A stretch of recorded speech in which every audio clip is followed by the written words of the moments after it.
Hey there guys, I am the Six Machine, and yes, welcome back. We're here with some more Admech leaks. I know, I'm sorry.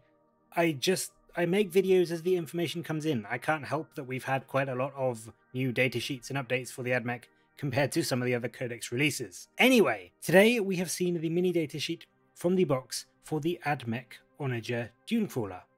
And I've always loved these models. They just feel and look exactly how I picture Admech vehicles would, you know? And I think back to when 8th first came out, they were really quite scary, as they were one of the few units that had ways to minimize the swingy d6 damage from their guns, with the neutron laser having a caveat that said that any rolls of 1 or 2 counted as 3. So me and my gaming group were always terrified of these things when we brought tanks along to a battle against Matt, who in our group is the Admech player. But anyway, that's me reminiscing, sorry. Let's take a look at the leaked datasheets we have and see how the Dunecrawler looks to be changing as we go into 9th edition.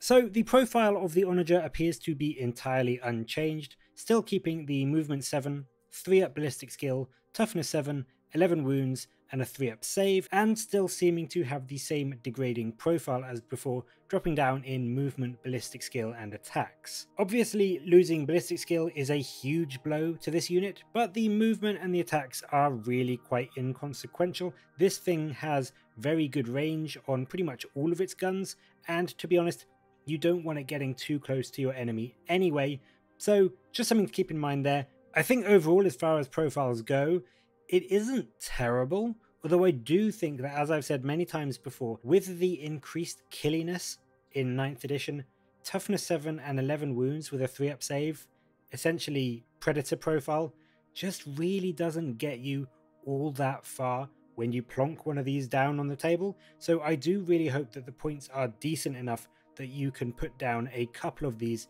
to try and at least help out by saturating your opponent in targets if you do want to bring these guys along to your games. The main thing that makes or breaks the Onager Dunecrawler is the weapons, and it always has been. It's had a lot of different weapon options in the past, and it keeps them all in the current leaks that we've seen. So let's take a look at those and see how they've changed, because that is going to be the determining factor, I think, on whether these are worth taking or not. And you'll be glad to know that they have all had some form of buff. Some a lot more than others, but they have all got slightly better, at least in some way. First up, we have the neutron laser. This is a heavy D3, strength 10, -4 AP D6 damage gun with, as I mentioned, the rule that allowed you to treat damage rolls of 1 and 2 as a 3 instead. In something of a rather nice glow up, this has now been boosted to damage 12, and with the common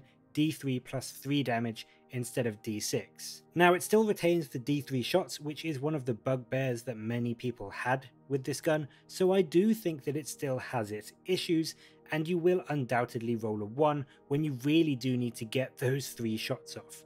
I would have much preferred to see this with a heavy 2 profile instead, but that being said, Strength 12 is relatively nice and can help you wound some of those toughness 6 light vehicles on 2s, which can come in handy. There is nothing more annoying than failing to wound things like Venoms or Land Raiders with huge anti-tank guns, so that is a nice bonus. And obviously the move to D3 plus 3 damage will really help again to ensure that you are getting through a good amount of damage with each unsaved wound. It's worth noting it's not as huge an upgrade compared to some of the weapons that were previously just D6 damage. As I mentioned, this did used to have a minimum of 3, but still this new version does mean that the average is 5 damage now on this gun, so it is definitely much better at taking out vehicles than it was before. It's just not as much of an improvement as, say, a Dark Lance was when it was just D6 damage before. The neutron laser also comes with a Cognis heavy stubber, another weapon which has seen a change on the Dunecrawler. Previously being a heavy 3, strength 4, no AP 1 damage gun, this now comes in at assault 4 with the same strength 4 and 1 damage, so it's an extra shot. You know, you can't exactly complain.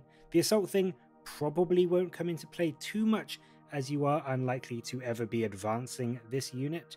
All of its other weapon options are heavy, so it wouldn't really make sense to, but still, at the end of the day, A, it's an extra shot, and B, now that it is assault, if there is a last minute clutch advance that you need to make to win the game, you can still do that, and, you know, be assured that you can put out a tiny bit of, probably pointless, but it's still a tiny bit of firepower as you do advance. The Eradication Beamer is up next, and this again has had a relatively nice buff.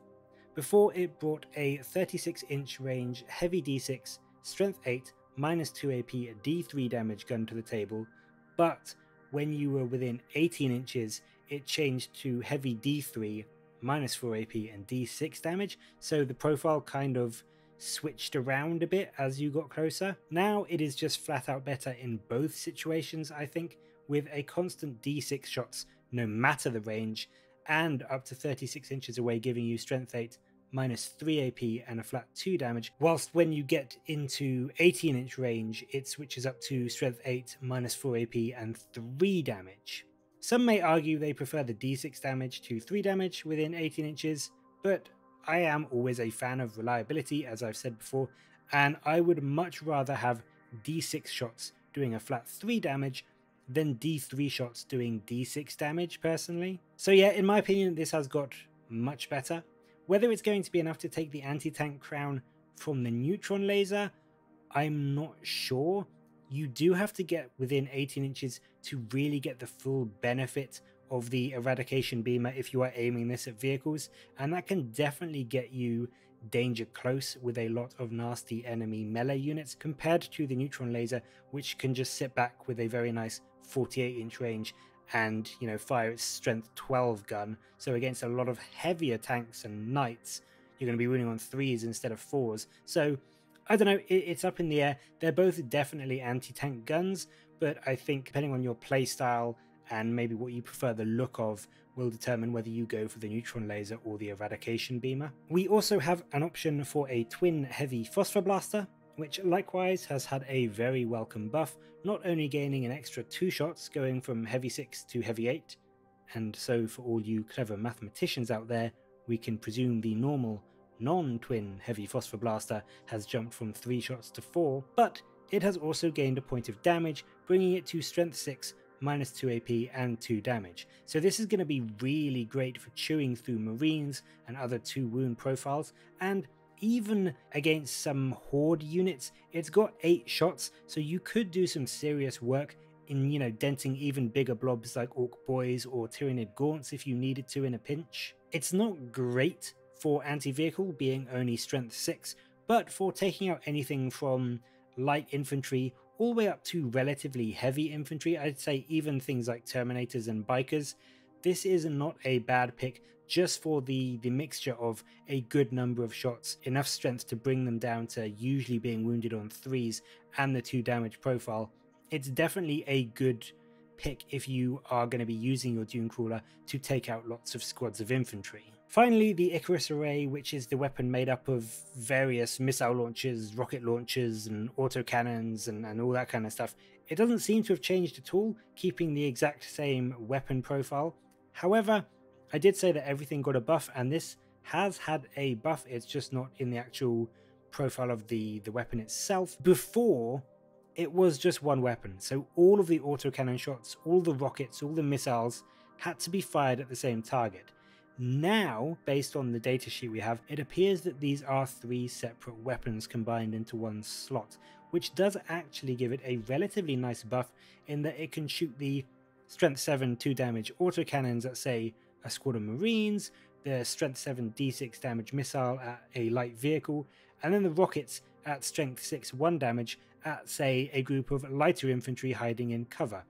It just gives you a bit more flexibility in how you use the weapon, and it's also fair to assume, I think, that it will be losing the -1 to hit non-flyers like the Marine Icarus rocket pods have, so again, that will presumably be another nice little buff for it, as you won't be feeling penalised for bringing it even if your opponent doesn't have any flyers. So that is it for the Dunecrawler. Some pretty significant weapon changes in the pipeline, and I do think that is going to be pumping out a solid chunk more anti-tank and anti-infantry firepower than it was previously. I am still a bit concerned about its survivability on the tables of 9th edition. As I've said time and time again, I just don't think that the toughness 7, 11 wound, 3-up save profile is quite enough to survive more than 1 or 2 turns in 9th edition, but it can put out a good amount of firepower. All of its weapons have got better, and whether you're going to be using this to go after heavy vehicles or light vehicles, or just a kind of mixture of both, you can really tailor. I mean, personally, I've always liked the neutron laser, as I see these as mainly an anti-tank platform, and also because they remind me of the spider robots in Star Wars with the long neutron laser. But the Icarus Array does now have a lot of tactical options, so I could see that as a very valid secondary choice. But what do you think of the Onager Dunecrawler? Do you like the weapon changes we've seen so far? Let me know in the comments below, and as always, thank you very much for watching. Please do like and subscribe for more Warhammer content from me, but until next time, I will catch you later, guys.